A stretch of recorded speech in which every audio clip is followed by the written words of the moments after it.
Sometimes it makes sense for a franchise to stay in Japan. I mean, mosquito simulators, hamster simulators, pet simulators where your pet is a woman. Yeah, imagine that stuff selling anywhere else. Go ahead, simulate it. And then again, for every game that stays in Japan for reasons that are obvious, there's a game that stays in Japan that maybe shouldn't.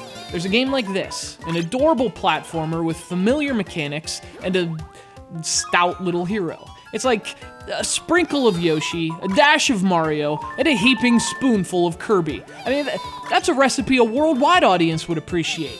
And yet, Starfy stayed in Japan. That is, until the Legendary Starfy for the Nintendo DS. Finally released stateside back in 2009, the Legendary Starfy was the character's American debut, after 7 years in Japan. And again, the strange thing about that is, Starfy isn't that different from Nintendo's biggest platformer. In fact, it's basically just an underwater Kirby game. Nothing fishy about that. So, there is a story here. Something about a rabbit who wears a spacesuit. He somehow falls from the sky and wakes up Starfy, and he tries to run away, but then Starfy chases after him. If there's one area of Starfy where Japanese weirdness does bleed through, it's the story and presentation. And hey, maybe you're into that sort of thing. In which case, I got a game where you have to level up a schoolgirl by buying her Beatles LPs and feeding her donuts. You'll fucking love it! Anyway, gameplay is where the Legendary Starfy delivers. A big, fat plate of fantastic Nintendo platforming. It's mostly underwater, of course, and that's where the character feels most at home. Starfy can swim the way you wish other characters swam in their platformers, in which water levels are usually a pain in the ass.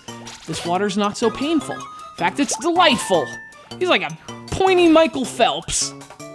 What I like about Nintendo games, and their platformers in particular, are their controls. Super tight, precise, you don't even have to think about them. And Starfy has them. What's more, there's also an insane amount of content here. Lots of worlds in the main quest, each with fun level design, slick graphics, and lots of secrets to find. And if you need a break from doing whatever it is Starfy is doing, there are also multiplayer minigames, a 3D model viewer, and Starfy's freaking wardrobe.